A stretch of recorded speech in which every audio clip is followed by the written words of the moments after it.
Hey everybody, how's it going? Welcome to Crypto Night in Canada. How's everyone been doing? There's Nancy. Nancy's not with me tonight. There, see, I can touch the keyboard all I want. Oh no, he's in control. This is I am in control. Once I am in control. Tim Perry's back in the house. How's it going, Tim? Breaking news, Bitcoin just dropped below 50. What? Yeah. We'll get back to that. And we have Ken in the house. Oh my God. No, stop. Go. What? What is it? It's still dropping. It's just dropped 49, almost 48. Oh my God. What's it doing? Chasing a dog? 42. They're predicting 42. I still don't take every next month. Ken, how's it going, buddy? Yeah. We have to introduce the guests. Oh, well, hurry up. You're not I'm fast enough. I trying. need to know what's How's going it going, on. I'm Ken? going to start looking at my phone. Make it quick, Ken. Life is good. Excellent. And there we have the coin chaser, my friend. How you doing? I'm not too bad, thanks. There you go. Hey, we're excellent. We're excellent. Hey, everybody. Cindy, Dan, Journey. Holy smokes, need to buy more H-bar. No, I don't know about that. I don't know. So what's going on with it? What's going on with that Bitcoin, Tim? I mean, I've been saying that until we get that alt run that we needed to bounce around and consolidate around 51, 52. So here we go. So far, I mean, I called Aave to start going. Aave's like right now, the only thing that's green now on the first page are Aave, Matic, Huobi, Kusama, which Neil's in, Gate Token, and Nano. Oh, and Curve. All DeFi type stuff. Unbelievable. Unbelievable. And you know what? This morning when I woke up, because I don't know if I can do this right. Let me just see if I can Candace said this is not something technical analysis can answer. Hang on. Unless How did you do that? apparently I have controls here. Oh, there goes the neighborhood. Holy Toledo. Oh, false sense of security. Where's the guarantee button here? No. Okay, go ahead, Nance. Go.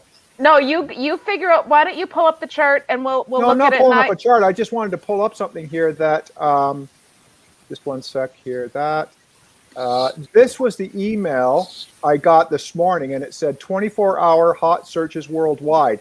Woofy, never heard of it. SafeMoon, FEG token, 100. Wow. Polygon, Yearn, Kati, Binance, and then you go up here, and where was it? Maybe it's down more. Where is it? Term of the day, pump and dump. We'll get to that in a minute. Oh, I guess it's not here. Anyway, that was something that I thought was interesting this morning. That's totally changed, because at one point when I was looking at CoinGecko today, it was all red. Now it's red and green. It's looking like a bloody Christmas tree. I mean, I'm just trying to take this, and yeah, the last hour is pretty red. I mean, obviously they're painting. This is the close open, right? So they painted the close really red. So we'll see what happens. Mostly when you try to do that, it'll bounce obviously a little bit, but I'm still not unfazed. Like I just looked at dominance as well. Like dominance is going up still in ETH and down in Bitcoin this whole drop. Now, ETH was holding its ground for a bit. They're about even now, 10% down to 11.8% down for Bitcoin, but the dominance isn't going there. And that's what I spoke about. Like if the dominance was still 50% for Bitcoin right now, you'd be seeing ETH at like 20, 30%, and every altcoin would be in just a bloody heap. But I mean, for what it's worth, you know, most of these coins down what they are is not as bad as it could be. Candace is saying it's past 47K on the way down. Like, I mean, that's incredible. I was watching someone on YouTube University today, and they were using sort of a graph that had all the nodes in it and stuff like that. And they were showing how, I'm going to talk about ETH for a second, how the number of wallets opening up for ETH is increasing compared to Bitcoin. And that's why we're getting that sort of parabolic spike that we've got it going on now. Well, it's also just this, like so far it's just playing out to this cycle that I've told you guys about. ETH to the majors. And then I said that there's going to be a focus on layer 2 and DeFi. And that's what we're starting to see right now. And that's why, like, all my money, I told everyone last week, if you followed me on Matic and Aave last week, you're at least up, or you're now, right now, obviously everything's dropping, but you're holding your ground. Yep. And they'll continue to run because they're strengthening. And then obviously you wait for the signal to trickle down into the other majors. And then hopefully the small caps get some love. But right now, like, everything that I'm in, like, I've had a prosperous week because anything that Matic was messing with, I messed around with, and just following the trends. So Ken, what are you looking at right now? I mean, with the market being so sort of volatile right now, and with the onset about to happen with all the other coins, what's your plan of attack? What's your strategy? What are you looking at?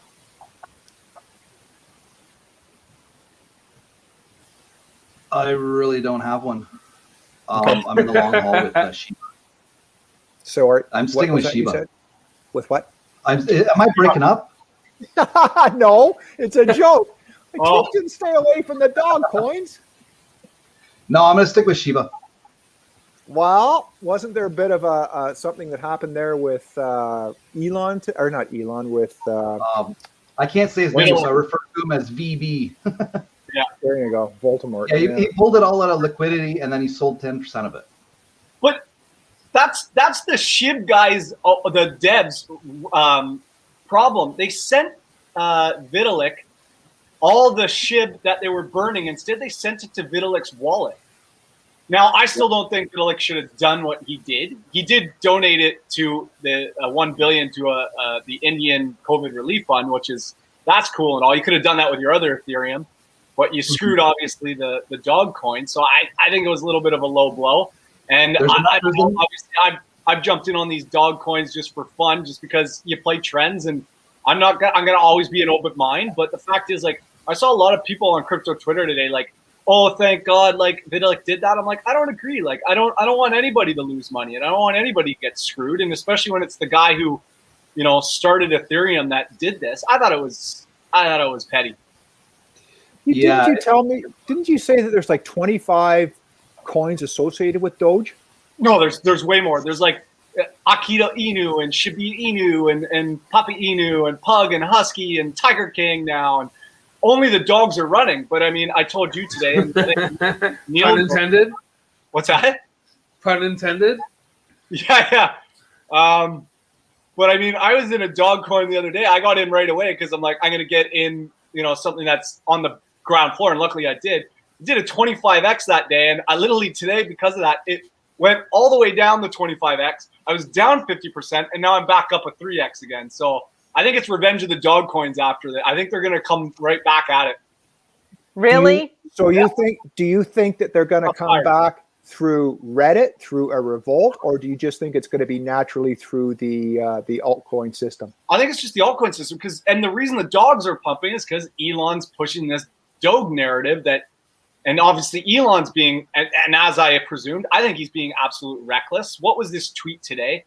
What was going on Saturday Night Live and saying, Dogecoin's a hustle, and like, he knows like how people are going to react. Not that anybody who was in the know didn't know that Doge was not going to dump on Saturday Night Live. Like, if you didn't play that properly, I feel bad. But at the same time, like, everyone was like, Doge's going back to a penny. I'm like, no, it's not. Like, Elon's gonna, and then he says, I'm gonna name SpaceX after Doge or whatever, the currency and the ship. Like, he's gonna make a play on it, but just the yo-yoing of this, well, I think it's stupid. His other announcement today, where did I see it? And I don't know if I've got it right, so Candace can validate it. She's my little validator. It was about the electricity. About not accepting it for Tesla cars anymore. Yeah, because of the electricity, which is was it? Okay. That's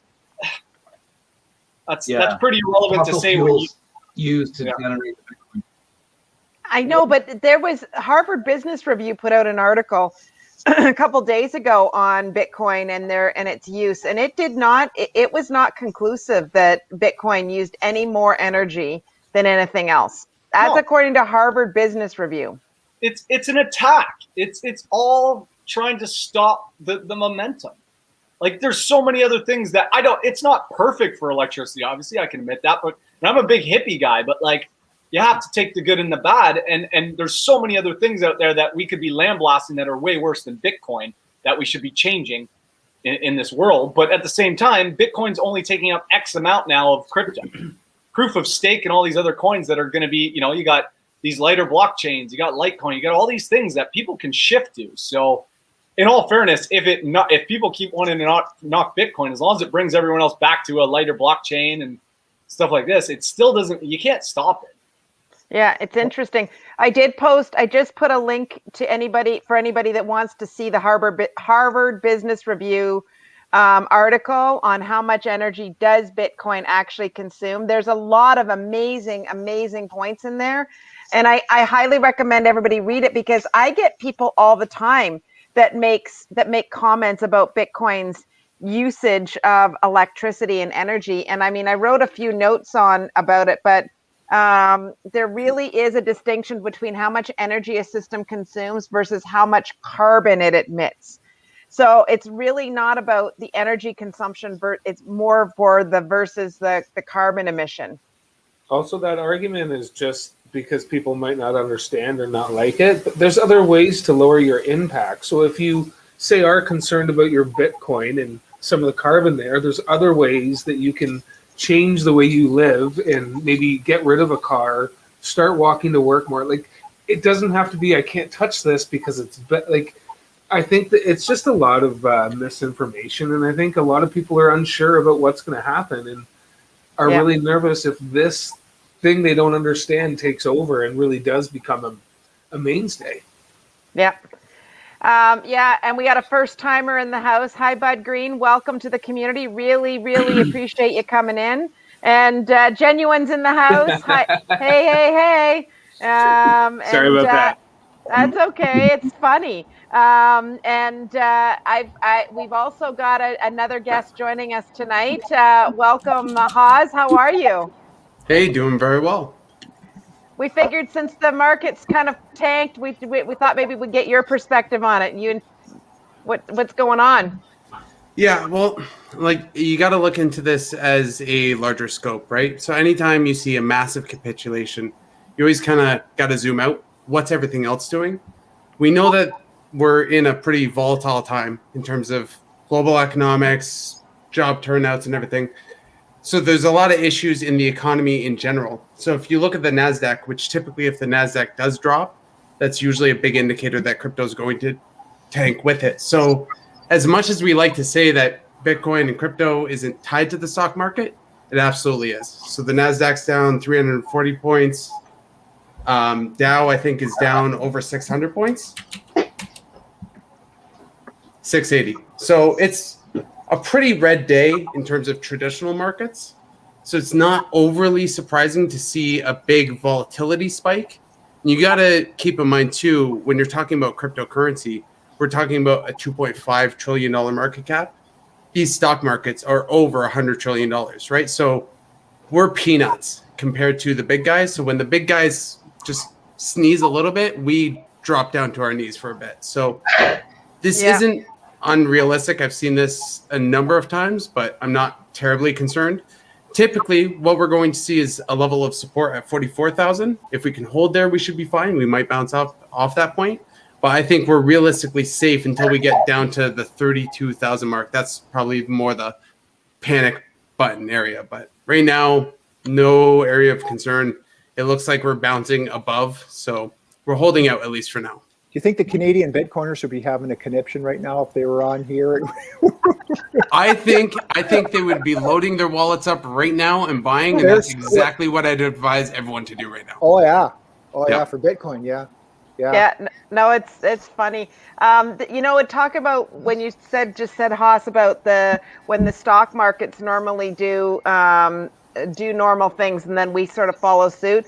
On Lunch Money today, which is Anthony Pompliano with his wife, they were talking Stan Druckenmiller, who is a very, very famous investor. I think everybody knows him in the stock market world, and he just came out. Anthony Pompliano did a whole big long dissertation about what he just said, which was he feels that the government is really going to tank the economy in the U.S. because they are just printing too much money. And so it's interesting because if he's the traditional guy and he's finally saying it, I think we're going to start to see the markets listen to what he has to say and start to react to it as well. So we may be in for a bumpy road. Yeah. I think there's a lot of people in denial about that. I agree. Hey Tim, do you think that it's gonna if they start if Canada moves first on raising interest rates or U.S. moves first on interest rates, which one do you think has the most effect on altcoins or do they have effect at all? Oh yeah, I mean the States. Like I expect that. Like I said before, an economic collapse is pretty much dialed in my opinion. So I think it's coming within the next couple of months. That's why it's I personally, this was charted in. I honestly don't. I was expecting this. So I just think the news always just kind of helps push it along. Yep. But there's nothing. I mean, like I said, all the majors that I thought are still holding up. I'm sure they'll still react a little later, but as long as they hold up stronger, they'll bounce back stronger, and we'll get an alt run, in my opinion. And I don't know. I don't understand how some of these people on YouTube University are predicting that this is going to run into September, October, November, even December, and yet we've got other people saying the economy is going to take a tank in the summer. I don't get where there's such a miss. Well, I mean, it's all speculative. We're all guessing. Like, no, if we all knew what we were doing, we'd all be rich and millionaires. So yeah, it's just taking it as it is. But obviously, just being prepared, because I mean, looking at the global situation right now with, I mean, imminent wars possibly, and just everything's looking like it's crap in the bed. So you can't not expect, the gas little hustle that they're doing down south. And obviously, I don't trust any, and like I don't trust Vitalik Buterin. Like I don't know why people sent their money to SHIB. Like don't trust people and don't trust stuff. Like take care of yourself and always be prepared, and play out. And that's what I've been telling Neil and our other buddy. Like we love all these coins, and you can love those coins. That's great, but like play the trends right now because I don't know how long we have. So just sitting in a coin and being hopeful right now, I don't advise. You've got to move. Well, SHIB was just an experiment. I didn't think it was going to move like it did. I was just like, I'll buy some and I'll hold it and we'll see what happens. And then a week later, I'm like, what the hell? Yeah. I invested $1,000 and now it's like 10 or 12. It's like, what the hell? Oh, no. And that's amazing. And, dude, it was you posting on Facebook where I was like, hey, you know what? I'm going to, because obviously when you told us, I was like, oh, what are you doing, Ken? The next day, you're like, I'm up. I look, it's like up 10X. I was like, all right, I'm not getting in shit, but I'm going to find another dog coin and I'm going to just have some fun with it. And I literally considered it gone money. And that's how it is. Even when it dropped today, I didn't sweat it. Like I went up 12 grand and lost it in a day. Yeah. I didn't sweat it. I laughed my ass off because I'm like, I got higher than I thought. I'm still going to ride it out because I'm not. I took my original investment back plus a little bit, and then the rest is just profit sitting there. Well, the problem is these are $200. It was $288 to buy my dog coin, and I only put 500 in, so it was $888. So I just said, or $788. So I was just like, you know what? Like, I'm not selling at a loss for $288, and I just spent I wanted to tell everyone today how crazy gas fees and everything was today. I spent over I pulled a huge rookie move, and I've told everybody. And obviously, I was moving fast because everything was dropping and doing weird things, so I was repositioning. But I pulled a rookie move, and I wanted to sell the rest of my union. So I looked, and I was like, okay, I'll send it over to AscendX rather than paying for $3. And because gas had gone up to almost $500 and something at that moment. Oh. So I'm like, I'm not spending that on ETH on my union right now. I'd only had so much left, right? Low 4 figures. So I was like, all right, I'm going to send it over to AscendX because it's cheaper to send my, straight from my Meta to my AscendX. When I got to AscendX, I didn't check how much liquidity was there. So there was no liquidity, and there was the volume was dried up. I was like, damn it. So I knew though that union was going to drop, and it still is dropping. So I was right about my call. So I'm like, I got to move it back. So moving it back still cost me. So moving it there cost me 120. Moving it back cost me another 100 and something. And then when I got back, I'm like, okay, I'll bridge to Matic and I'll sell it over there. And at the time I looked at the liquidity, I got smart on the Matic side. It was decent enough. So I'm like, I'll go over there. hit that, and I never bridged actually before through this bridge. I bridged, and I was like, oh, it's only $50, and then that was just the approval. And then by the time I went through, I'd already paid the $50. Like, oh, another $170 to confirm it. So I'm like, God damn, kicking stuff. Like, God. I'm like, I might as well go through with it. By the time it bridged, people pulled liquidity out of Union on the other side. So I had to take almost a 15% beating on the liquidity on the other side. And I'm like, that's it. I'm never touching ETH again. That's why Matic reaffirms it. So I threw all my money in Matic, threw all my money in all that stuff, and I'm up. I've made all my gains back and everything. So I'm good. But like, holy crap. I went to buy a second dog coin kind of thing going on there. And I was going to send USDT, and it was going to cost me $120 to send the USDT. So instead, I took my USDT, changed it to Litecoin. I sent my money over for like 45 cents, switched it back to USDT there, and then bought the coin that I needed. Yeah, it was silly that I had to go through these steps. I have nothing left in my ETH Matic other than, or my ETH Meta, just enough to get me out of these dog coins when they go, and that's it. The rest, I've converted all my coins onto Matic network. And am I still holding Matic? Not only am I holding Matic, every single coin now that I own plays into the Matic ecosystem. So I hold Aave, which is doing this huge liquidity mining pool with, and they're working with Matic, and they're also going to be integrating 2 to 3 billion in liquidity for the Polygon ecosystem. And it's a rumor, but I think it's going to QuickSwap. I also I sold I sold up at QuickSwap, bought the little bottom of QuickSwap, and I'm already back up. Gonna ride that up, so I'm riding the first exchange. DFIN is another one you want to keep your eye on. It just pumped 200%, so I got in just a bit to enjoy that ride. But that's gonna be another thing you want to watch because they're cross swapping soon. And which DFIN? DFIN, DFYN. It went, so basically everything I moved all my money into went up like 50% last night. Is that the Dfinity coin? I heard something about No, that. not Dfinity, which also is going nuts. Yeah, and what about this other one called the Internet Computer? That is Dfinity. Is it Dfinity? Yeah. Okay, because I heard something about that too, that it was doing really well. It just got launched. Yeah, it's been talked about for a while and like hyped up, so I'm just kind of waiting to see what I didn't quite get it. Haas, do you know anything about that or? Sorry, which was the altcoin? Dfinity? Do you know like the technicals? No. Okay. I don't even think I know the project. I was going to say about what's happening with Ethereum and the gas fees and why Matic is such a good product is because of the gas fees, right? Right. You're going to see a massive exodus moving from Ethereum into a lot of the cheaper systems until ETH 2.0 comes out. Because nobody can stomach these $120, $200 gas fees. It's unreal, especially when you're like, even if you're putting $1,000 into something, that's 14, 15%. It's ridiculous. Yeah. So okay. So are you saying that you're exiting out of all coins that are sold or transmitted or anything on the Ethereum network? So you can technically, if you have an ETH coin right now, you can bridge it over to the Matic side. Well, most of them, like if they're up top popular ones, but it's probably not worth it because you still got to pay the ETH gas on that side. But like what became my favorite small cap that I told you that overtook Union even before was Root. So and I know a few people bought Root, and even I bought that dip down to $4, and it just ripped another 50% last night. It topped out at $13. Whoa! So it's affiliated with Matic. All these things that are going to help Matic are starting to run. And then you've got Aave, which is adding that liquidity, and they're up to something obviously close and tight. That's why you're seeing this strength.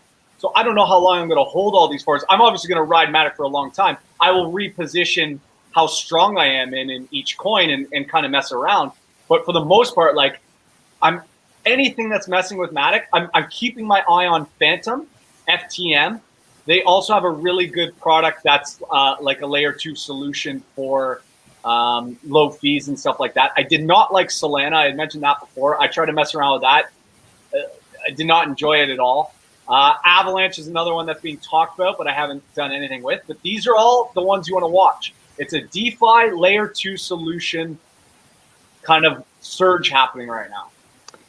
Well, so you're not bullish on Union anymore, is what you're saying. I'm bored, but like I love Union, but so Union was all about like Fiat was going to help with like lower fees, but if you've got these layer 2 solutions doing that, then you've got that. My only problem is, yes, when the retail comes in and they want to be covered with insurance, then co-op will be great. But so far, we just got degenerates who just are throwing money at meme coins. So why the heck do they care to put money into co-op to cover their butts when they're just going to do what they want to do anyway? So I love Union, but like, don't ever marry your coins, right? I dated Union for a long time, and I watched all these other fly honeys pass me by, and I obviously de-escalated, but now I'm just like, I'm having some fun with some babes now, and it's feeling better. Here's a comment from Gus. I think it was Gus, wasn't this? Genuine.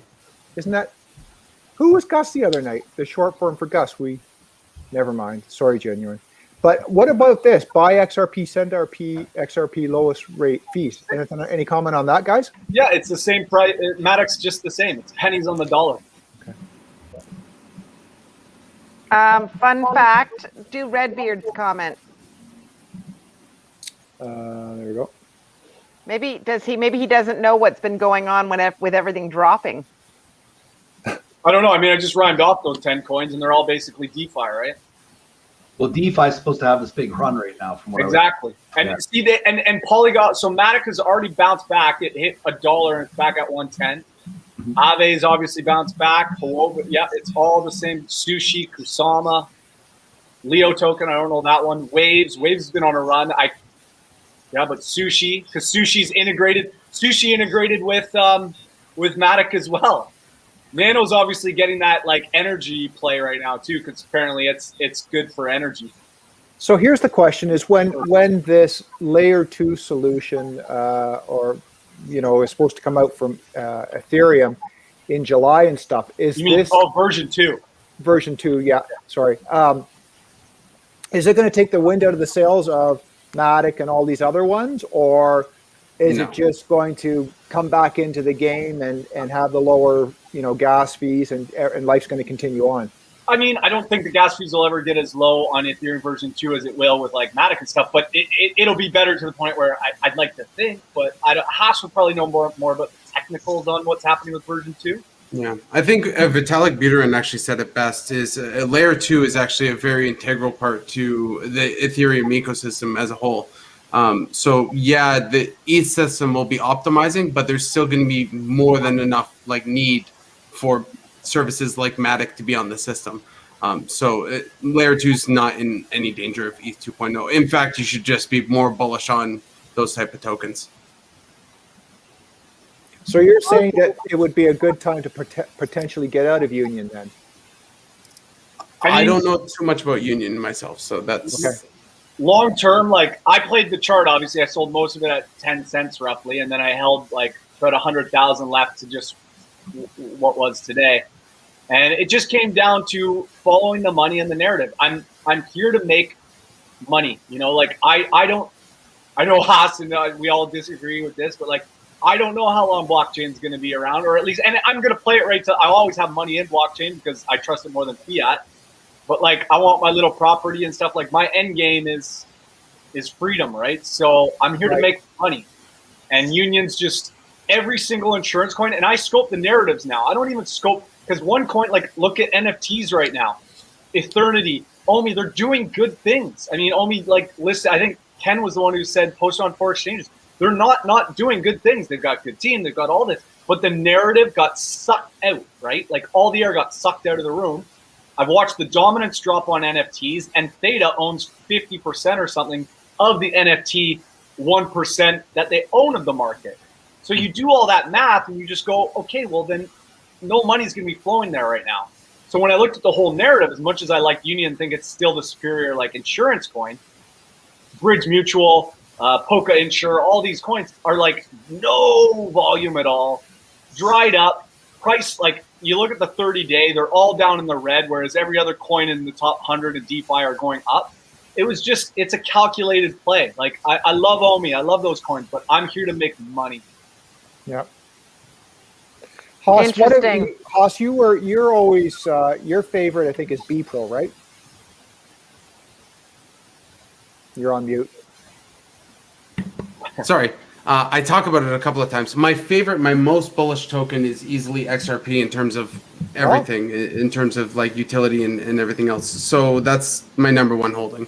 Past that, I'd probably say it goes into smart contracts. I'd probably say I'm more bullish on Polkadot and Cardano than Ethereum. But Bitcoin is my number 2 hold. Ethereum is my number 3 hold, right? So I obviously play it safe, but I'm a little bit more bullish on the long term for things like XRP because of the regulatory clarity that it's going to have in onboarding legacy systems. So, yeah, we're pretty long in XRP ourselves, and we've got a friend that's pretty long in XRP.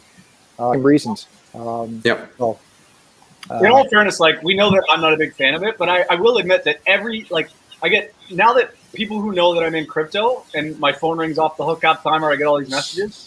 It's always what I want to get in Dogecoin and I want to get in Ripple. Yeah, and I'll at least get into Ripple over Dogecoin. I'll tell you, it pains me that you put those two together. No. I get it. No. They're always together. People always see it because everyone sees Ripple as like this central entity that is scamming the public and selling coins on them. There's a reserve of tokens in escrow that are released every month. I think. What is it? It's a lot. It's like $1 billion or something dramatic. And the escrow has something like 40 billion in it now. But all of this money or all of this XRP gets released to exchanges to provide liquidity or other exchange corridors, like the whole Mexico connection into the US with XRP. So they've been using it in a lot of different areas to give or provide liquidity in these areas. Only the initial rounds of XRP that was sold were sold in investment rounds, which are the only XRP that the SEC is even going against. So even if you don't believe in XRP itself or the use case or anything, and you think it's a scam coin, the SEC way overstepped the lawsuit anyway. So buy some XRP just for the sake that they're going to win the lawsuit. But you should be bullish on the system, where it's going to go, Flare Finance and everything else. So I would look past the FUD, but I get it. It's not everyone's favorite, but there's a lot of FUD around it. So. I wasn't even funny. I'm just saying, like, the normies only know, they know Bitcoin, Ethereum, and then know Ripple and Doge. Yeah. Like, it's not a knock. It's just that's the coins that I hear from. And I've admitted that if they pass that SEC thing, which it looks very well that they're going to do, then Ripple will definitely hold its own for sure. That's good. Hey, listen, Kevin's saying, what would happen to, you just changed it, Tim. Yes, I know. Thank you very much. What would happen to Matic after ETH? He probably meant 2.0. Will it become useless? I believe Haas just answered that. Yeah. Oh, okay. Sorry. And obviously, like, Rita's kind of like, there's a segue. Rita, what do you think about Loopring? I love Loopring. It's another layer 2 solution, but it's been eclipsed, in my opinion, by Matic and obviously QuickSwap. QuickSwap's the number 1 layer 2 swap DEX right now, decentralized exchange. It has the most volume by far. Because I used to be in Loopring because I was slowly like watching. I was early to the layer 2 solution party, so. But I really wish. I mean, I had played Matic when it was a penny, and then it got I started literally playing into the. I bought FUD. I bought the FUD for a bit. Heard it was a scam, and kind of didn't like the way it was moving. Like, it looks scammy, and then the next time I looked at it, it was at 20 cents. I started watching it, but it wasn't until I used it that I had this aha moment. And obviously Neil saw it in live time, where I just was like, "Oh my god, guys, I'm messing around on Matic, and it's just I'm moving all my money there." What? Owen's Sorry, go ahead. Got a good comment here. XRP sitting at around $1.30, and Matic is around $1.10. What price point are you looking at getting out at? It's tough. A lot of people always ask me these kind of questions. And I know most people who are strict. I'm not a strict trader by any means. I'm like a short term, medium term kind of guy, and I kind of go with the flow and see where things evolve. But you have to look also coin circulation. And I'll be the first to admit billions don't matter clearly because Doge is making it run. So Matic is pretty high, but what's XRP is about 90 billion, I think, total. So you factor in those when you're factoring your exit points on if you're trading. But if you're someone like Haas who's going to long haul XRP, or me who probably will long haul Matic, I'll take profits obviously and move around like I said, but Yeah, I'll be honest with anything. So I want to preface: I am long, right? I'm also long Bitcoin. I'm long all these projects. But if things get very volatile, and by that I mean like we're going way up way too quickly, yeah, I'm taking some off the table, and then I'll reposition it back at lower prices, 100%. Right now, obviously, like I know this is an exaggerated dip right now, but I'm not terribly concerned about this here. What would concern me more is like shooting up 30, 40, 50% in one day, potentially on some cryptos. At that point, yeah, okay, I'm going to take some off the table no matter what it is. Interesting. So we've got a few people back in. Delge just said hi, he's late. Welcome to the party. And Alex Poirier had a question here. No more purchase in Bitcoin to buy a Tesla. Elon Musk just tweeted. How are you guys feeling about that? Nobody should buy a Tesla with their Bitcoin. The biggest scam in the world. Don't do it. That's right. I think the Canadian Bitcoiners would tell you the same thing. Hold your Bitcoin as your as your savings, your gold, not really to use as a purchase vehicle. That'll be the most expensive Tesla you ever buy. Do you know what's interesting is one of you guys just made a comment, and I got onto CoinGecko here, and Tether, which is a stable coin, has the highest 24-hour volume of like 192 billion. oh yeah, you follow that volume. That's when you know like to possibly shift your money into stables if you're trading or doing any of those things. Yeah. It's People incredible. are capitulating. That's why. Yeah, It's incredible. And it's funny because you're doing that now, and now it's going to start bouncing, right? Like this is not the time you said you should have sold about 2 hours ago. Yeah, exactly. a lot of these new coins that are coming out under USDT first before anything. Oh, So you're going to see a spike in the USDT being purchased. It's double of what I'm looking at it here, and it's double of Bitcoin. It's double of, I guess I should bring it up on the screen, but it's double of Bitcoin, double of Ethereum. That's incredible. Well, if you look at the total crypto market cap, I think the market cap, yeah, it looks like we almost had nearly 100 billion wiped off, which you can see right there, 193 billion is the volume. Or is that, yeah? On Tether? Yeah, it looks like it. Yeah. So half of that was wiped off the crypto market in less than, 40 minutes to 2 hours, something like that. So that makes sense. People capitulating, selling, and putting their positions in Tether and weathering the storm.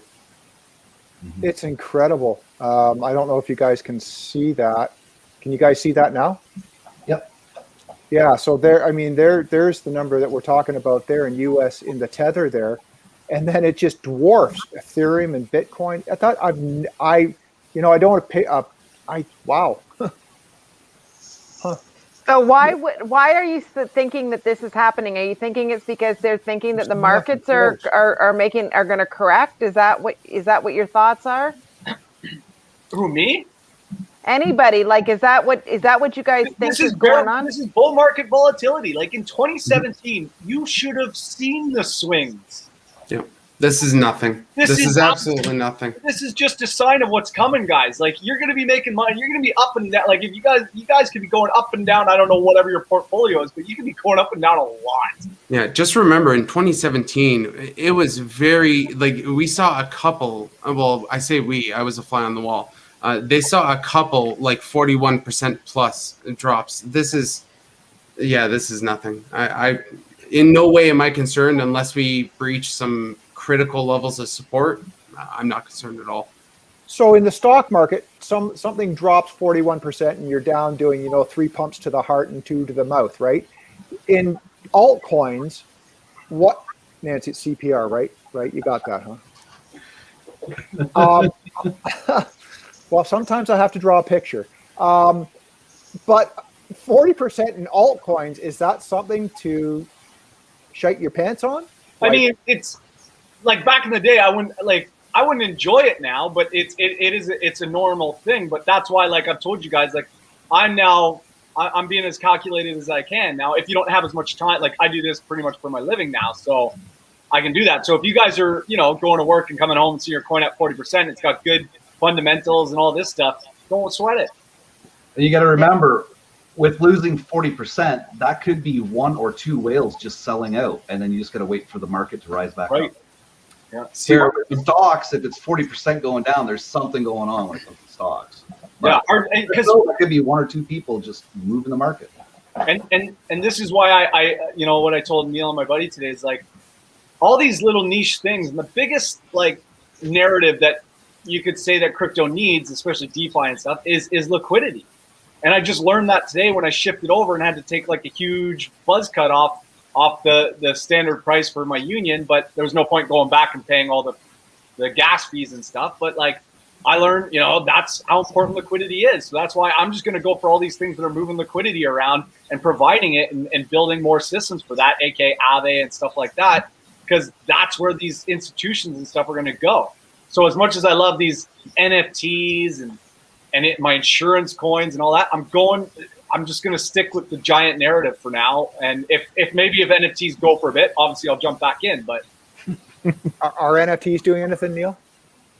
There's some interesting stuff coming out, but it's not, you know, it's definitely not, I don't see as nearly as much chatter about it kind of on Twitter. I try and follow a lot of it. Do we think that's going to cycle back into this somehow? Maybe absolutely. at the end of all, yeah, there will be another that'll present the more good at the end of it? ones. Yeah, the good ones I think will come back. Like Eternity Chain, like they're down big right now. But what they're doing is really interesting because they're doing these NFTs, but then they come with like a real life collectible. So they're really trying to, it seems like, to break down that wall between the two, so that like your average person would get this real world physical object, like Fernando Tatis. Like there was like 100 bats that were custom made, and they went to the 100 people that bought the NFT. Wow. There was I believe it was a Pele signed jersey from when he played. That was like the highest one you could get, and it came with an NFT. So what they're doing is really interesting in that sense. And then I think licensing is going to be huge, right? Like you've got to have the licensing, but right now, you know, it's not there. And I did a big reposition a little bit before the show last week, and I haven't done much since. And you know, finally I'm seeing some positivity, so that's good. But like I really pared down big time. I think Alex here says buy the dip. It's already looking like ETH's already looking like it's starting. It was on par with it, like, you know, 11% with Bitcoin. Now it's already starting to shoot. It's only down 4%. I have a funny feeling by the end of the night we're going to be laughing. Hey, yeah. So there's way too much gas right now. If you're concerned about the crypto market right now, look at the Ethereum chart, and then take a step back, because this is the second time Bitcoin's done a similar dump in the last 48 hours, and ETH has held strong because it still has plenty of gas. We're going to see ETH at least push up to the 4,500 mark until anything starts to settle down.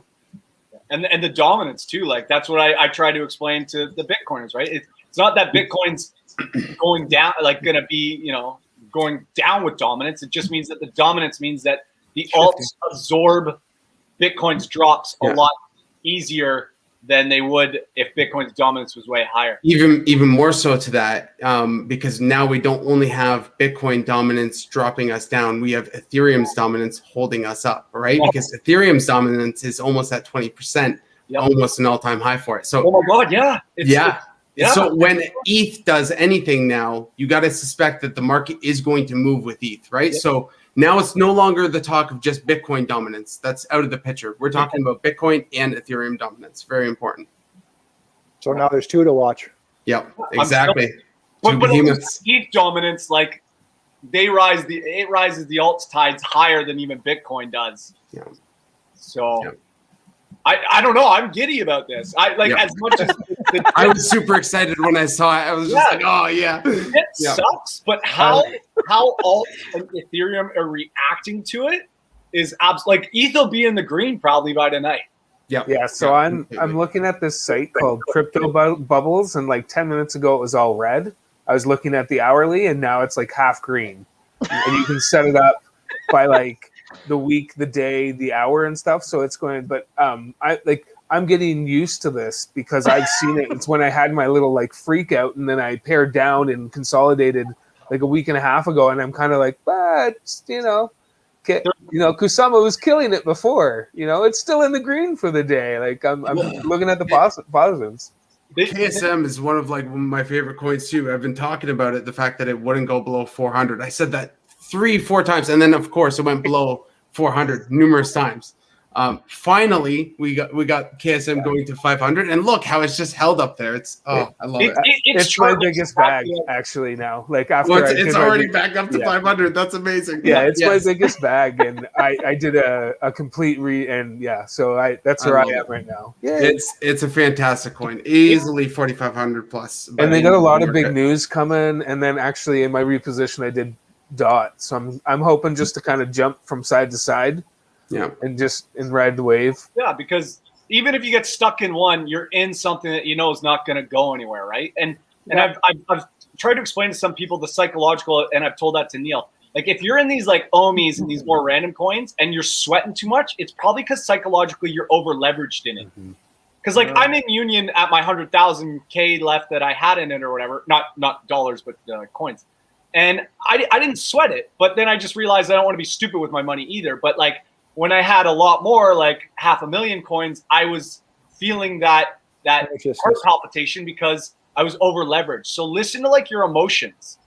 And when you're in something like Aave and Matic and Kusama and all these big guys that aren't going anywhere, a dip you just don't even have to sweat it because it's going to be around in a complete juggernaut in the next few years,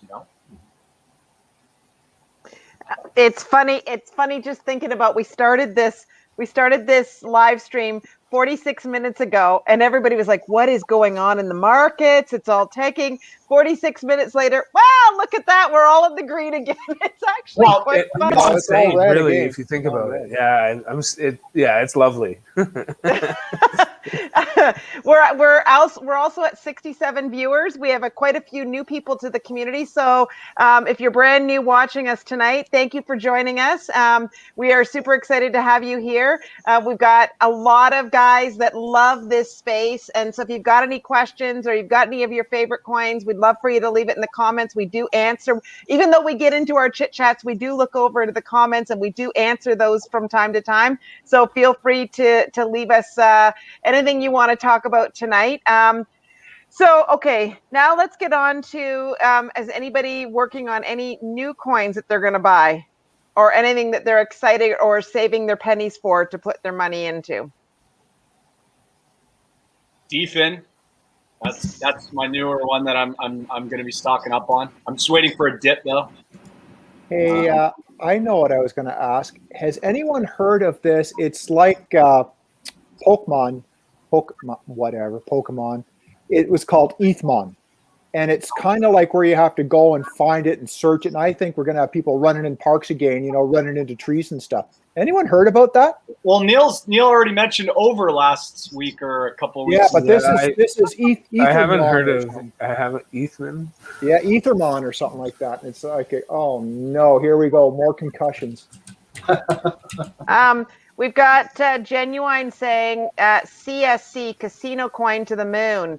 Any of you guys heard of Casino Coin? I feel like that's a Ken, the Vapor might understand what that one is. I had that a long time ago, and I used it to gamble with. There's a couple of sites that that's all they take. So, yeah, 2014, 2015, I used it.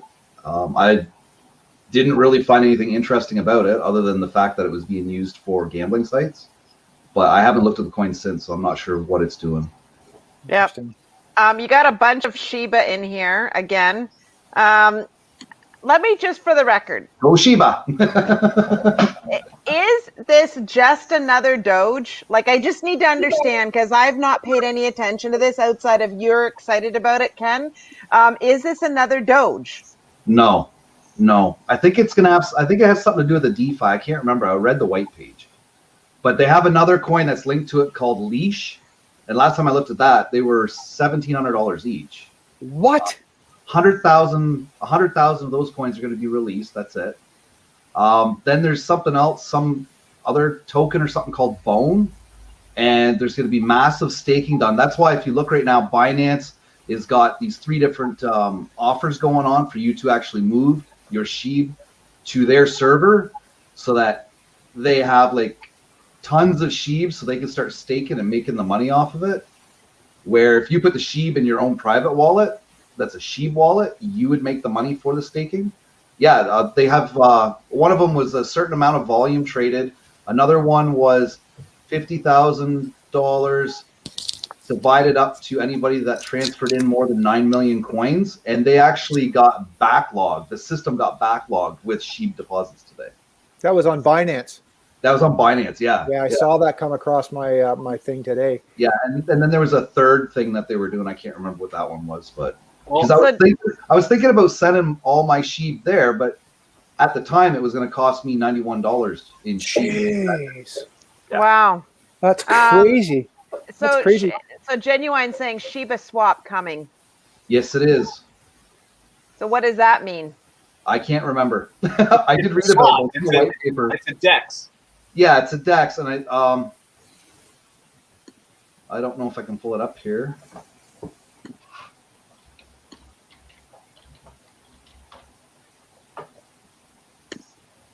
Well, while everybody's looking, what I want to know is, Candace, are you holding any Shiba?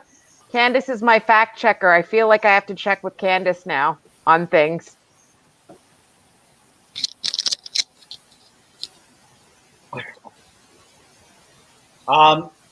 Since someone's talking, these dog coins though, like they're all doing similar stuff. Obviously, Shib's like your better one, but as much and like we have to all admit, if you guys are gonna play these dog coins like I did, like it's definitely like very speculative gambling. That's all it is. But I do believe just the trend, because most of them are gonna rug pull. Probably not Shiba anymore, but like most of them are rug pulling. But if you get in these dog coins, I got this weird feeling, and obviously never put more than you would be afraid to lose. Understand that it's a total gamble. This is not like this is the worst financial advice, obviously.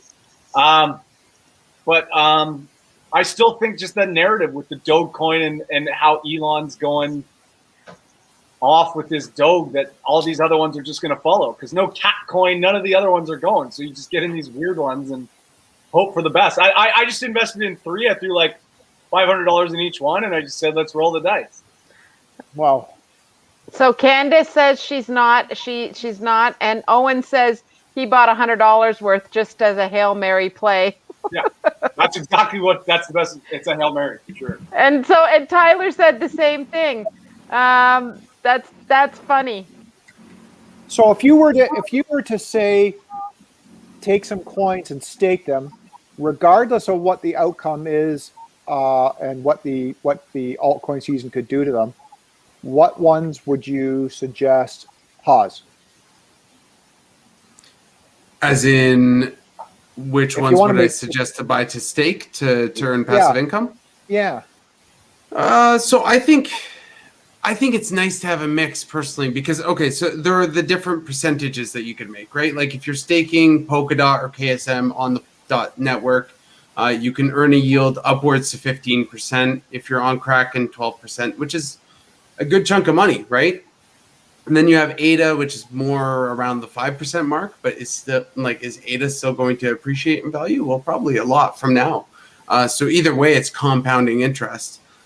So I don't know if I'd marry one or the other, but I'd say that if you can stake, you should. And those are probably the coins that you'd more gravitate to in terms of the buying. Like you can kind of stake Bitcoin right now by giving it certain services like Celsius and BlockFi and gain interest. But when we're talking about staking in terms of putting up your tokens into a validator node or something like that and earning on those tokens and completing functions on the network, which is the proof of stake function, I would say, yeah, load up on all of the good projects that you work with. So like if you have Theta, I know Theta has a great staking platform. You have Zilliqa, which is amazing on its own right. There's going to be a bunch of other stuff coming with the XRP system. We have Cardano and Polkadot. So I think there's just so many options. And you can look at, percentages of upwards to 20% all the way down to 5%. And I think it's still going to be worth it for you. Just think about it this way. No savings account pays you 5%, right? So. That's right. Nope, it certainly doesn't. That's exactly so. Not if they can help it. You said something about Haz, you said something about XRP, and that was a question I think I kind of go back to the XRP, and because we're not really talking about it other than to say, is the lawsuit over? I think that's sort of the narrative of everything. But when XRP when the dust settles with that, is it going to be a disruptor? And what part of the coin section is it going to disrupt? I think it's going to disrupt a sector that most coins aren't thinking about. So when you talk about XRP, it's this really quick, fast structure. It's a distributed ledger, so it fundamentally works quicker than a blockchain. Off ledger, the CEO, Brad Garlinghouse, has said that they can achieve upwards of 75,000 transactions per second. The reason why that number is important is because big trading exchanges like the NASDAQ and New York Stock Exchange and all these other big entities will go above and beyond 50,000. So if we can onboard that onto a ledger and just like have the transactions settled all within XRP, that would be amazing because it all ends in issues in finality within a second. The fees are super, super cheap. And it's a cryptocurrency that you have the CEO consistently talking with entities from the IMF, the Japanese financial system. You have them discussing things with US regulators for years, which is why a lot of this SEC case is more or less frivolous because Ripple's been a huge part in the regulation process. So once we have the clarity from the case, essentially I see just a green light to start onboarding a lot of these legacy systems. Now, I don't think that's going to happen quickly. It's going to be a very long process over the course of 5 years.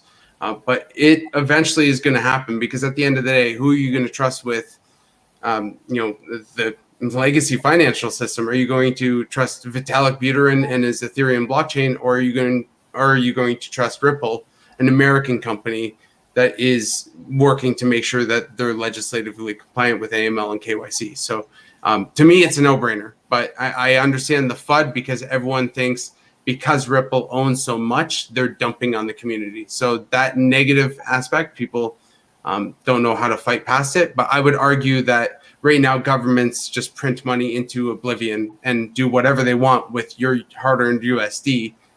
But you're upset about a company, Ripple, with an open ledger that we can see every transaction of what they're doing. You're upset about them having all this money. So I just don't get it. It's hypocrisy to me, but I think that's just because I see the fallacy in the United States dollar and where we need to go for the next 10, 20, 30 years. Is it centralized or decentralized? It's a decentralized ledger. So the FUD that comes up with that is the validator nodes. So the nodes on the XRP ledger, there are 2 node lists. There's one node list where Ripple recommends the validator nodes. And these are nodes like, I think one of our universities here, the same Waterloo, University of Waterloo has a node. Harvard has a node. Wow. The SEC has a node. There are a lot of entities, and not only just like government and colleges, but also individuals and enthusiasts that have, provided their system on the validator. When you look at the validator and what they recommend the only validators that agree with everyone else at all times. So there's no bad actors. You have to be up almost 100% of the time to be a recommended validator. And there's one other criteria. I broke everything down in the video, but essentially the FUD around the decentralization and the centralization is the fact that Ripple suggests one validator list, even though they allow people to use whichever one they want. But I would argue that the suggested one is just better monetary policy and making sure that there are no bad actors in the sector. Because, when you look at something like Ethereum or Bitcoin, most of the miners are in China, right? So a lot of it is Chinese controlled technology. Whereas, here, at least it's controlled by everyone, right? Yeah. I'm more interested in buying XRP now. Yeah, Oh, everybody's. it's yeah. I have like we've got a friend of ours who's just like bananas over this, and I mean he's that in Bitcoin, as far as I know, and I think he throws some light money at just some of the little oh what the heck coins, but he is very passionate about XRP, and he's that's that he kind of listening to him and listening to everyone here has turned us personally to take more of a position in the XRP lately. So, and when it dipped a while back there, that's when we kind of got in. Someone said buy the dip a while ago in the comments, and I just want to make sure that everyone understands that you should still never forget to dollar cost average in, even on the dip. And Nelson, you cracked me up. Haas just floored everyone. Laugh out loud. We're all sort of stunned after what we're like. Neil goes, I'm interested in XRP now. It's like, uh-oh. Listen, it goes even deeper than that, to be honest. Like If you look at the chart just from its all-time high, just in a bull cycle, it's not even about the chart. Yeah, so like that alone makes you want to buy it. Look at the history of XRP alone. So this is another reason why I don't get why everyone hates XRP. And like I don't talk about it on my channel a lot of the times because the videos just get downvoted. Nobody clicks on them. And there's an oversaturation in XRP videos too. So it's hard to break out. But when you look at XRP, it was created by the same influencers that created Bitcoin or the cypherpunk movement, which inspired Bitcoin or Satoshi Nakamoto to make Bitcoin. OpenCoin was this kind of reiteration of Bitcoin, this recreation in a better, faster way, more efficient way. They printed all the tokens at the beginning, at inception, to save on energy costs because they didn't want to go down the proof of work cycle because they knew how detrimental that would be to the environment and the energy usage, right? So there's a lot of backing way back before Ripple was even founded, when OpenCoin was created and then eventually renamed into XRP. And that's why we have a lot of the naming convention issues, why everyone calls it Ripple when in reality it used to be called Ripple and then got renamed to XRP when they named the company Ripple, right? So yeah, but it's an interesting history, regardless of what the charts are doing or anything else. I think there's a lot to be said about where XRP came from and where it's going. Now, okay, you said something the other day on your live stream, Haas, that you think you know who is Satoshi Nakamoto. And I couldn't find, you gave out his name. I wrote it down and then I went to look it up. David Chong, wasn't it David Chong? Mm-hmm. Yep. Okay, but I couldn't find anything about David Chong. So I wanted to. I know, because he's going by Satoshi Nakamoto. No, but I missed the live stream. I watched it afterwards. But so I want you to, for our viewing audience, if you haven't gone over and seen Haas's channel, you should, because it's got great information over there. But so tell the audience why you think it's David Chong, because I was like floored, and then I was trying to look it up. I want to preface everything with what I'm about to say is I'm not trying to out anybody. This is complete speculation, but I'm pretty confident in the speculation. So it is what it is. So David Chong is an American computer scientist, and he did a lot of research back in the 80s. He designed something basically like an encryptic way of encrypting messages and payments and everything else. And he started what was called the first digital cash. I think it was actually called DigiCash. Whereas he had gotten shut down at that point, and we don't know the exact details, but what he had mentioned in a specific interview is that at the moment that there was a lot of pressure from other governments and the FBI to not do something like this, right? Because essentially, an untracked money is very bad for government. Well, at least back in the 80s. So he dropped off, but his papers inspired the cypherpunk movement. So a number of his papers directly inspired the whole cypherpunk movement with Hal Finney, Adam Beck, and everything else. And this sparked into Satoshi Nakamoto, whoever he was, creating Bitcoin, which is some of the most elegant coding ever in terms of our blockchain and a store of value. But when you look at David Chaum's original writings, so his dissertation back in university, I think Berkeley, it's identical to blockchain systems, just with a different name.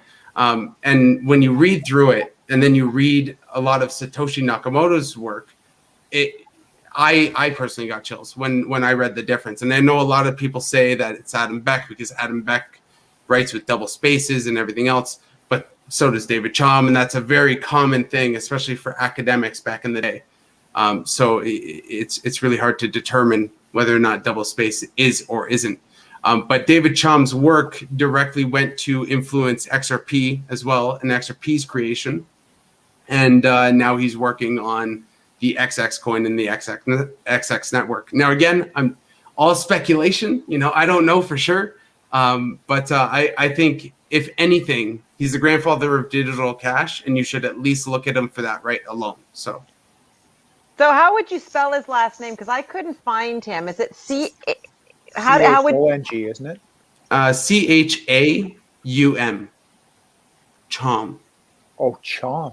Yeah, David Chaum. Yeah, you'll find him immediately as soon. Which is why I couldn't. I was looking Chong, C-H-O-N, and I'm like, I couldn't find him. I'm like, what the heck? Tim sent me a text. Do you know who David Chong is? I was like, I have no idea what you're talking about. Yeah, I know. I said it to him. It's like, because I don't think it's him. Just simply like, and Haas brings up that one point is like the terminology of what Satoshi used was always like in all the chats, whoever it was like mate flat.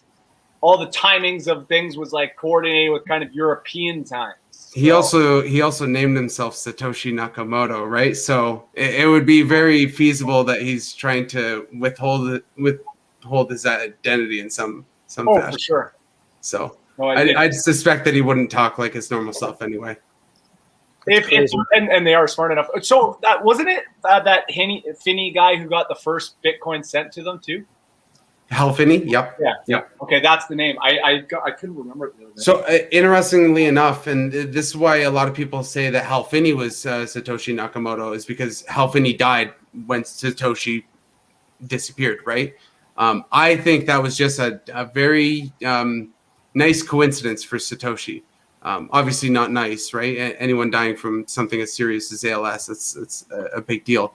But I think Satoshi took that opportunity as an exit strategy to let Satoshi Nakamoto die with Hal Finney. So to the grave. Do you there's a lot of people that are concerned or have it in their heads as a concern about that initial wallet and how much Bitcoin is sitting in there. In Mm-hmm. the Genesis wallet. And how do you guys feel about that?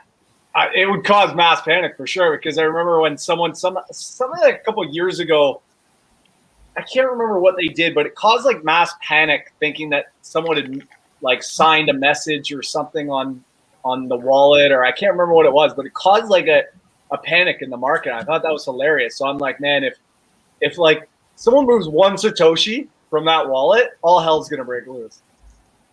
I could be completely out of step with saying this, but for some reason, I get this feeling that I don't think we will ever see a Satoshi Bitcoin move.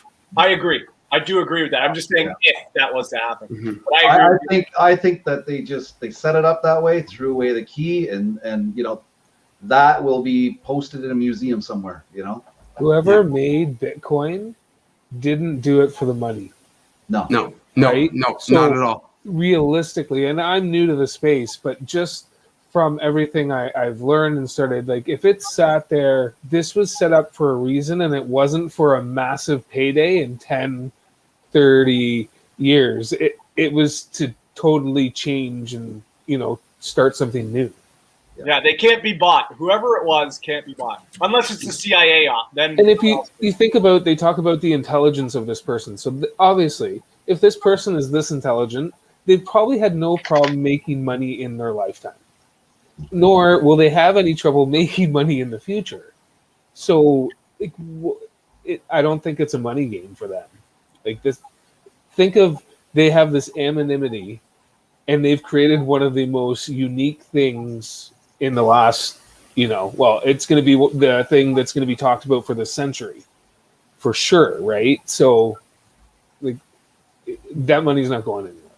I mean, don't get me wrong. He total genius. He, she, whoever it was. But obviously, like Haas said, like the idea was preeminent way before. And you mentioned DigiCash. You mentioned all those things. Like, it was all there. And even if you go and you read all the comments that I can't remember the Bitcoin forum or whatever the old forum was that they have all the stills from Satoshi. Definitely got a lot of like advice and it was cool to see, like, you see a lot of what they really believed, like whoever it was, how they really thought. They could see that they were pissed off about the 2008 crash. You could see that they really, like, I don't know, it's interesting, but they had advice and stuff like this because, like I said, they wanted to do more with the original Bitcoin idea, but at the time the tech and everything wasn't quite there. So you see a lot of cool conversations between whoever this was, very humble and taking ideas from other people and talking to other people, and it's really cool. If anyone is interested in learning exactly what Tim is talking about and like exactly what they said back then, there's this website called satoshi.nakamotoinstitute.org. So satoshi.nakamotoinstitute.org. If you go there, you can read all of his emails, forum posts, everything that happened in that area, including the original white paper for Bitcoin and a bunch of other literature, including some of David Chom's work is on this website. So I'd recommend, if you want to learn more about these people, go back in here and read up. Like even a lot of David Chom's work, like the article that I was discussing specifically is, I think, Blind Signatures and Untraceable Payments. And he wrote that in 1982. And you can find this right there on the NakamotoInstitute.org. Institute.org. Okay. Yep. That's good. I wonder if it was originally made for the CIA. Because back in the 80s, you had the whole drug trade, the firearms trade, California, the creation of crack cocaine. It was all funded through the CIA. So I wonder if originally this was made for the CIA. I mean, the internet. Everything hidden from the government, right? Because the government said no. The CIA went ahead and did their own thing. And you're saying back in 82, there was paperwork written about, cryptic payments. I wonder if it originally was made for the CIA. Well, actually, there was ideas for a digital currency, even going back, like the origination of computers, like early 70s, there's documents of it. So don't get me wrong, I still think the CIA would have had ideas because they're always their eyes and ears to the ground on tons of weird esoteric stuff and stuff. So it's not to say that they definitely want a hand in. Yeah, and I think specifically there was a lot of insinuation that the CIA wouldn't have liked something like Bitcoin, right? Now it's obviously a little bit different because now we know how to read the blockchain and understand how to track these payments. But back then, they didn't at all want to lose access to money, essentially, or the United States dollar. So I think it wouldn't be to the CIA's benefit to have Bitcoin personally. But does that mean that the CIA doesn't have a current hand in cryptocurrency? That's not at all what I'm saying. Who knows what they're up to at this point? Right. No, it's kind of the most cool and interesting story that you ever did hear about, and that's why there's just something special about this space that you can't get from the traditional space, really. Well, JFK assassination was pretty good. I mean, you've got there's some good conspiracies. Oak Island? What about Oak Island? This is just like Oak Island. Yeah, the Holy Grail in Nova Scotia. This is truly going to be like, there's going to be an origin story around this. Like, people are going to write history textbooks about this great Satoshi fortune that's hidden away in some weird wallet that will never be accessed, and this mythical person. Well, according to Tim, it's going to be accessed when quantum computers come out anyways. So just, make sure you got whatever it is you need at that time. And in 10 years, it'll be a course that you have taken in high school. Yeah. The origin of cryptocurrency and how it works. I can see that happening. Yep. No, this has been really fun and really amazing tonight. I wanted to mention a little project that I've been working on for the community.